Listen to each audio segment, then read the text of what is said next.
For over 300 years, Earth had known only peace.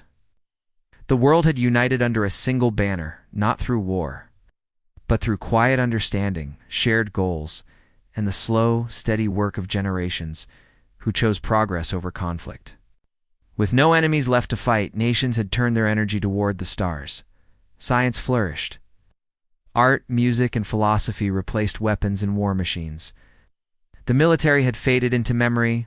No more uniforms, no more generals, just archives, filled with dusty records and long-forgotten stories.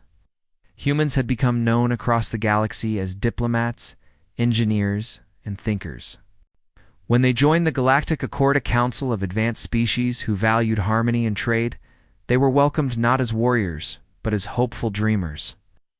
Other species, hardened by centuries of interstellar conflict, looked at humanity with a mix of curiosity and pity. They were peaceful, yes, but also soft. To some, that softness looked like weakness. At the edge of known space, beyond the Accord's protected regions, the Zarkathi Dominion watched silently. The Zarkathi were not part of the Accord. They were warriors bred for conquest and ruled by strength. Us. Their ships were massive and scarred from battles won. Their soldiers trained from birth to fight and conquer. When the Zarkathi looked at humanity, they did not see partners or rivals, they saw prey. For decades, the Zarkathi had waited, watching Earth spread its colonies across quiet systems. Peaceful settlers built cities on moons and terraformed planets. Protected only by lightly armed patrol ships and defense satellites that hadn't been tested in a century, when the time came, the Zarkathi did not declare war. They attacked swiftly and without warning. 3 human colonies vanished in a single night. Communication was lost. Rescue teams sent afterward were destroyed or disappeared without a trace. Panic spread through Earth's government and outposts. Civilians fled deeper into Accord territory. Earth turned to the Galactic Accord for help, but the response was cold and legal. Zarkathi were not members of the Accord, and no treaty required defense of outside colonies. "We must preserve peace," the Accord speaker said, even as flames rose on human-settled worlds. The message was clear: you're on your own. General Vrosk, the Zarkathi commander leading the campaign, gave a speech broadcast across known space. Towering in his spiked armor, he stood before a crowd of cheering warriors and declared, "Humans have forgotten how to fight. They left their claws behind when they chose peace. Let them learn what it costs." The galaxy watched in silence. Many believed him. Earth's peace was noble, but in the face of ruthless aggression, nobility often burns. But beneath the surface of Mars, deep within a forgotten base sealed centuries ago, something ancient stirred. Long ago, when humanity had chosen peace, they had not erased their past completely, as they had stored it, locked it away in dark corners of the solar system, hidden behind encryption and fail-safes. One such system buried miles below the Martian ice caps was codenamed Project Reclamation. It had remained silent for 400 years, until now. When the third colony fell, the shockwave from an orbital detonation activated old sensors. A signal passed through dead wires, waking a sleeping intelligence built from pre-peace technology. It scanned current news feeds, compared troop movements, and made a decision. A low hum echoed through the Martian base as ancient lights flickered to life. Generators powered up, systems rebooted, and steel doors unlocked one after another in a slow, deliberate sequence. Deep within, servers long untouched began compiling data tactical records. Weapons, schematics, combat simulations, and encrypted messages from the last human generals before the military was dismantled. As Earth mourned and the Zarkathi advanced, the project sent a single ping to a quiet research station orbiting Jupiter. It was a signal only a few would recognize, those who still remembered the old codes passed down in whispers and unofficial archives. A small group of historians, scientists, and descendants of long-disbanded military families had waited for this moment all their lives. Though dismissed by most as conspiracy theorists or relic chasers, they had trained in secret, collected old manuals, and taught themselves the ways of a world that had once known war. When the signal came, they responded immediately. Something was waking. Something humanity had buried, not out of shame, but out of caution. That something was needed again. Across Earth, encrypted messages began to arrive at old research centers, universities, and deep space facilities. Plans for defensive satellites, AI-controlled drones, and modular railgun systems began to surface. Factories once used for agriculture and medicine quietly shifted production to long-retired alloys and fusion reactors. The change was not public, not yet. Earth's leaders debated their options, still hoping for diplomacy, but the quiet work continued. The archives of the past were being opened not to bring back war, but to remember what had once been possible. The Zarkathi believed humanity had become too soft to defend themselves. They were wrong. They had mistaken silence for weakness, peace for helplessness. And in their arrogance, they had forgotten one truth. Peace is a choice, not a default. And sometimes, when peace is threatened, even dreamers will remember how to fight. While panic spread across human colonies and cries for help echoed through the void, Earth silently moved to awaken something buried deep in its history. The peace humanity had enjoyed for centuries was never meant to make them forget it, was meant to give them a choice. And now, as cities burned and people ran for safety, that choice was made for them. The reactivation of Project Reclamation triggered hidden systems, and the Earth's global network quietly shifted. Alerts reached secure locations known only to a few, activating protocols not used in 400 years. In an old coastal university once dedicated to cultural studies, a retired professor named Dr. Mara Ilian received a coded message she never expected to see again. Years ago, she had written papers on ancient Earth military strategy, dismissed by her peers as irrelevant in a world without war. But now the knowledge she had spent a lifetime collecting was needed. Military documents long stored in vaults were being pulled from underground chambers. Some written in languages no longer spoken, some encoded in ways only a historian like Mara could understand. She was brought into a quiet command center beneath the Himalayas, where AI systems had been reactivated to assist with war planning.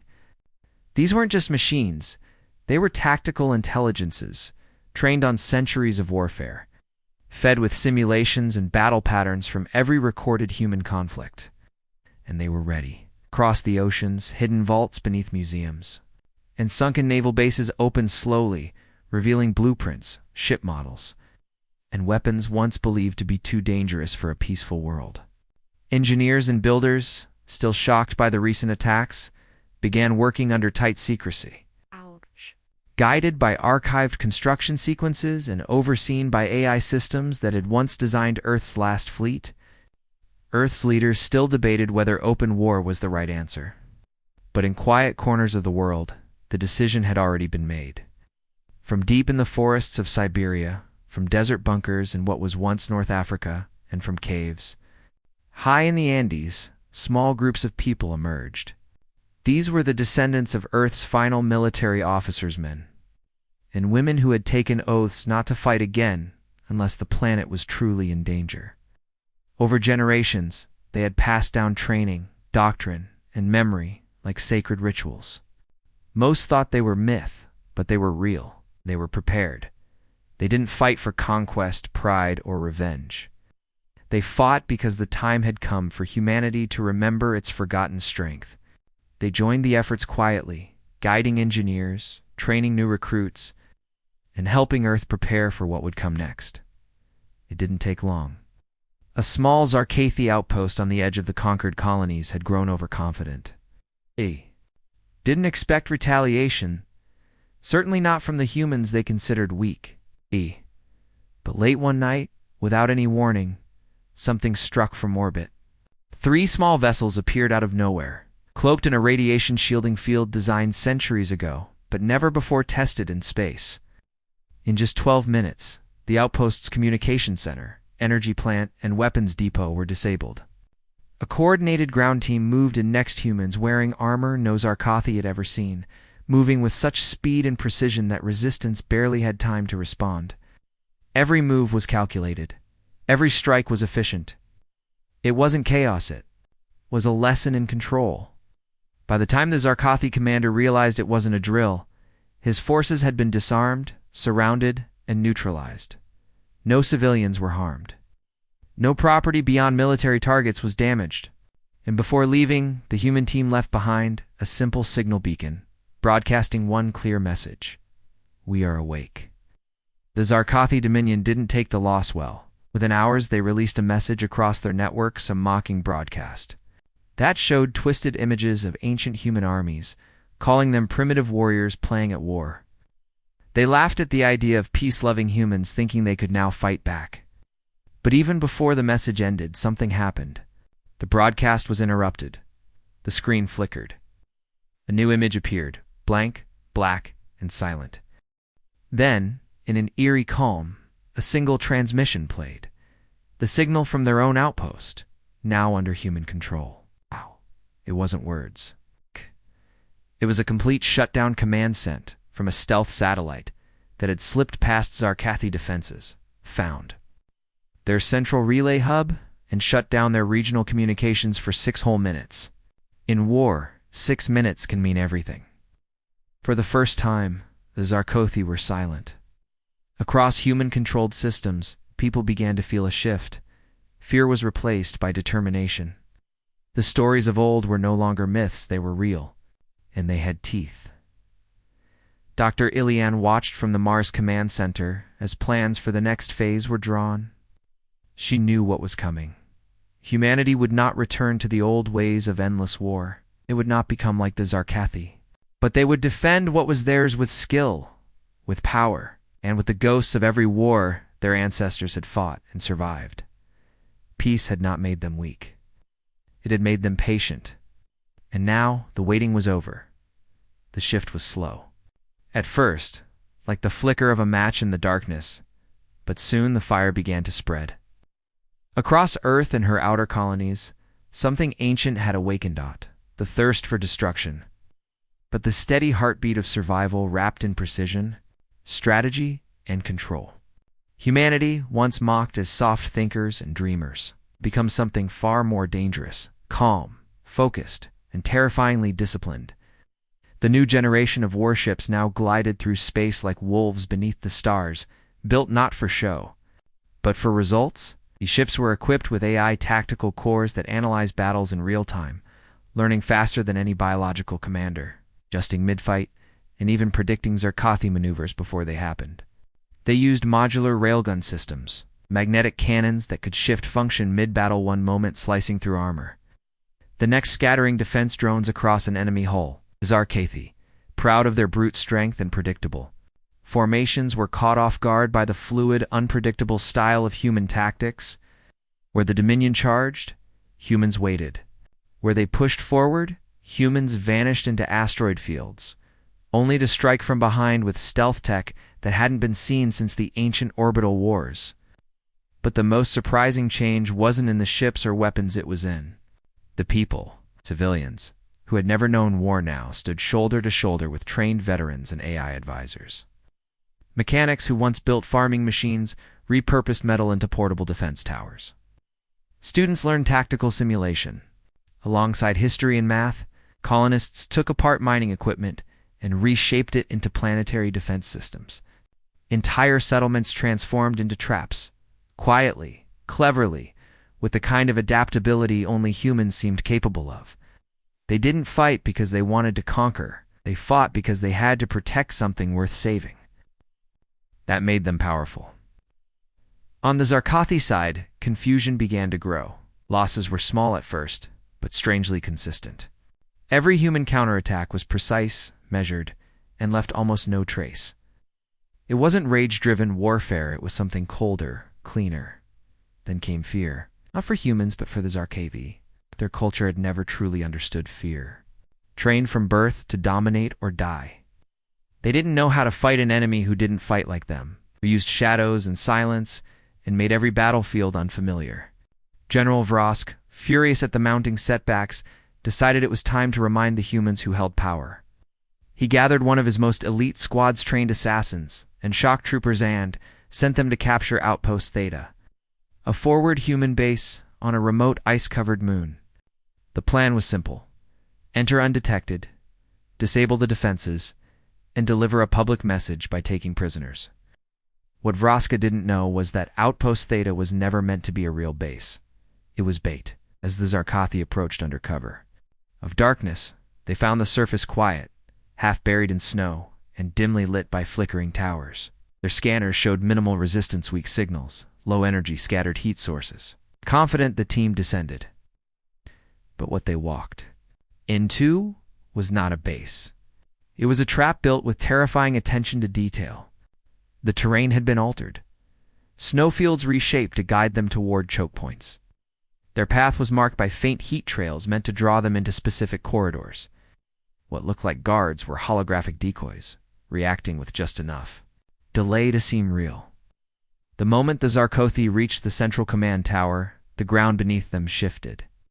Pressure-triggered ice plates collapsed, dropping them into a containment dome lined with drone swarms and magnetic disruptors.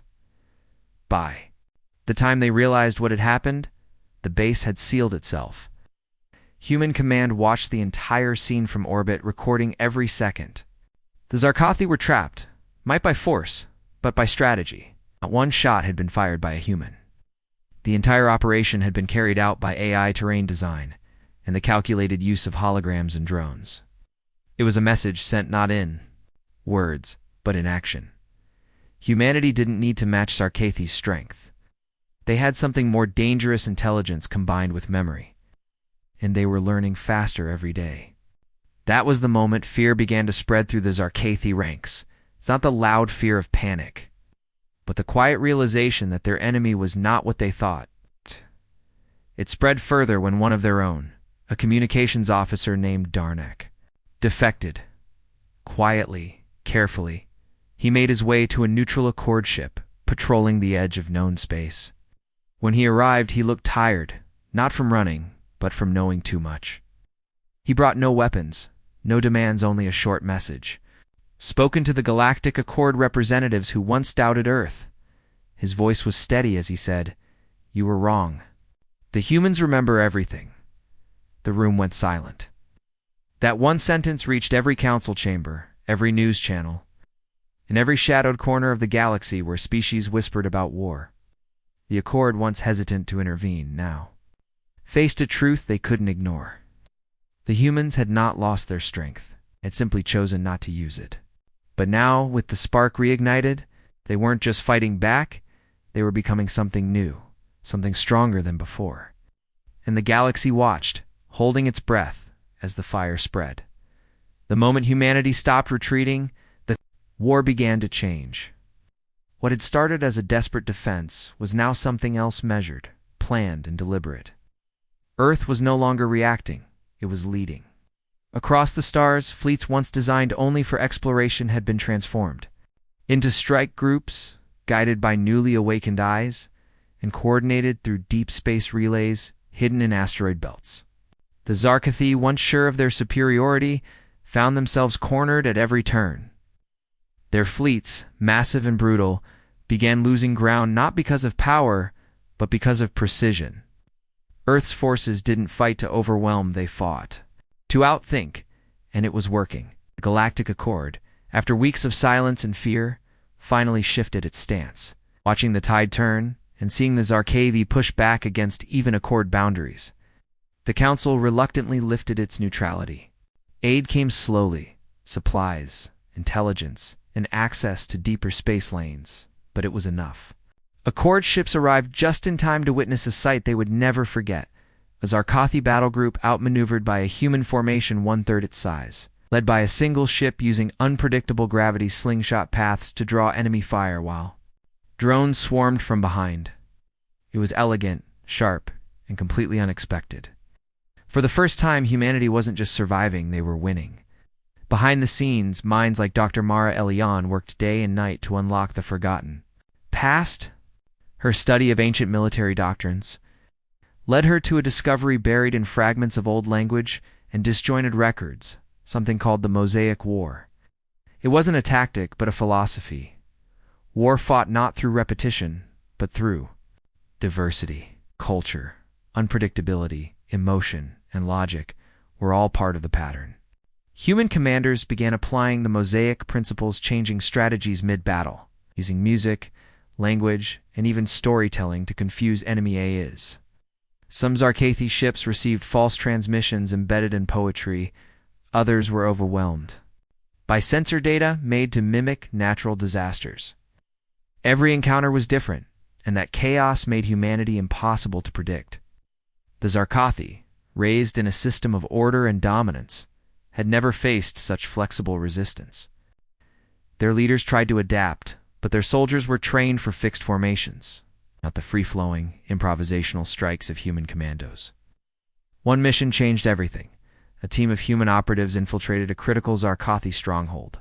Built into the rings of a gas giant, rather than use brute force, they used psychological tactics. They split into small units, planting signals to mimic larger groups. Lights were altered. Voices echoed through ventilation systems. I guided. Projections made it seem like ghosts moved through the halls. The Zarkathi garrison, confused and overwhelmed, retreated from their own fortress without firing a shot. The Accord watched and recorded it all. They had never seen war like this. It wasn't just military strength. It was adaptability, resilience, and sheer creativity. And then came the moment that turned the war into a message. From Earth's central broadcast station on Luna, a transmission was sent out in every major language and signal type across the galaxy. The message was clear and calm. It said, "Peace is our choice, not our limitation." It was spoken not as a threat, but as a statement of truth. Humanity had chosen peace for centuries, not because they had forgotten how to fight, but because they had learned how dangerous they could be if they ever chose. Not to, the galaxy listened. Even distant species who had never spoken to humans before began to pay attention. The Zarkathi, who once laughed at Earth's softness, found themselves caught in a storm they had unleashed but could no longer control. The final move was already in motion. Deep beyond the borders of Zarkathi space, in the cold void between stars, Earth's first interstellar carrier fleet prepared for its most dangerous mission yet. These weren't ordinary ships. They were silent giants, wrapped in cloaking fields. Powered by solar refraction tech developed during peacetime research, entire battle groups were hidden in their shadows. AI-coordinated squadrons synced across light years. No announcements were made. No challenge was given. The jump was sudden. One moment, Zarkathi sensors were clear. The next, the skies above their capital lit up with human signals. Cloaks dropped. Holes glowed. From the darkness came Earth's answer. Not to invade, not to destroy, but to prove they could reach the very heart of the Dominion and still choose restraint.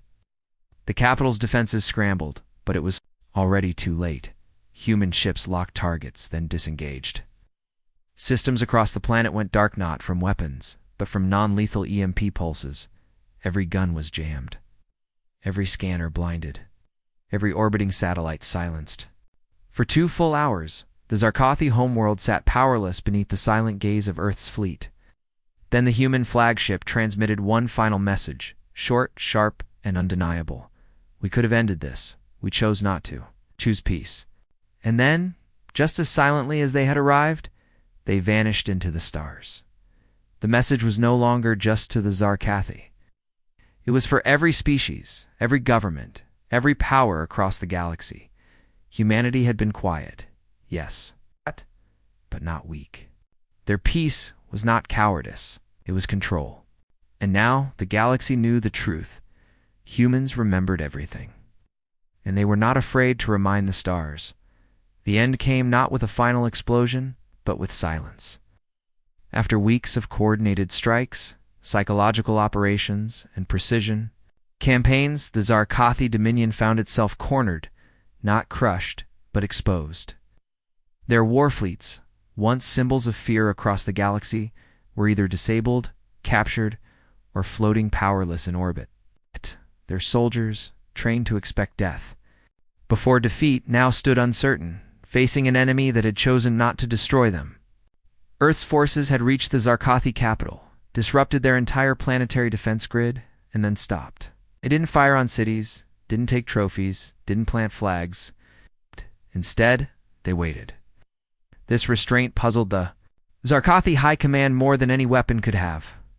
Their leader, General Vrosk, once proud and certain of victory, stood in a quiet chamber aboard a human flagship surrounded not by guards, but by silence. He had expected humiliation. Instead, he found dignity in the eyes of his captors. He looked across at Commander Ellen Rohar, the human officer who had led the final phase of the campaign. And in an unexpected act of warrior respect, he raised his clawed hand and gave a formal Zarkothi salute, head bowed, arm across the chest. It was not defeat, he acknowledged, but understanding. "You remember?" he said simply. Earth didn't respond with parades or vengeance. Instead, they offered something almost no one believed possible: peace. Not a false peace built on fear or control, but one forged through earned respect. Instead of colonizing the Zarkothi worlds or dismantling their culture, humanity offered a treaty. It would limit weapons production, open new trade routes, and include educational exchanges between the two once hostile civilizations. At first, the Zarkothi didn't trust it. How could they? In their culture, mercy was a weakness. But they came to see that this was not mercy. It was strength, held back by discipline. It was a kind of power they had never known, the ability to win without destroying. As the treaty was signed in orbit above the Zarkothi homeworld, the rest of the galaxy watched in stunned silence. The Galactic Accord, shaken by its own hesitation during the early days of the war, began to examine itself. Earth's message had struck deeply, not just in words, but in action. Peace could not survive on hope alone. It had to be protected, preserved, and sometimes defended by those who remembered what peace cost to build. New resolutions were passed. Defense systems, once seen as unnecessary, were reactivated, but carefully. The Council began rewriting its laws not to return to war, but to ensure that no peaceful species would stand alone again. Dr. Mara Ilian, whose quiet research had once seemed pointless in a world that no longer valued history, found herself at the center of a new movement. Her book, The Memory of Fire, Why We Remember to Forget, became required reading not just on Earth, but in dozens of systems. It told the story of humanity's long journey through peace, conflict, and back again, not as a warning, but as a lesson. The book argued that forgetting war was never the goal. Choosing not to use it was the goal. And if peace was to last, people must never forget what it took to protect it. Across schools, military academies, and diplomatic centers, her words inspired a new generation not to seek power, but to understand it. In quiet places on Earth, monuments were raised, not statues of soldiers, but of teachers, engineers, and thinkers who helped rebuild strength with patience. Zarkothi citizens, once raised on conquest, now began learning from humans. Exchange programs opened. Zarkothi, youth trained in human philosophy. Human students studied Zarkothi tactical logic. Together, they began to build something new. But the story didn't end in politics or ceremonies. It continued in the minds of those who had fought, who had lost, and who had stood when no one else did. The commanders, pilots, engineers, and civilians who had refused to surrender to fear became symbols not of war, but of choice. They were reminders that peace is not passive. It is a constant act of strength. Humanity never claimed victory. They didn't need to. The silence of the final battle, the restraint shown at the height of power, and the treaty signed without chains spoke louder than any anthem ever could. Across the stars, stories spread, not of domination, but of determination. Not of destruction, but of discipline. The name Earth no longer meant soft or weak. It meant willpower. It meant memory. It meant peace by choice. And so, as the galaxy slowly turned toward a new chapter, one line was remembered above, etched in databanks, monuments, and minds alike. Humanity did not become monsters to win the war. They became a mirror to show the galaxy what monsters could become when faced with those who remember how to fight.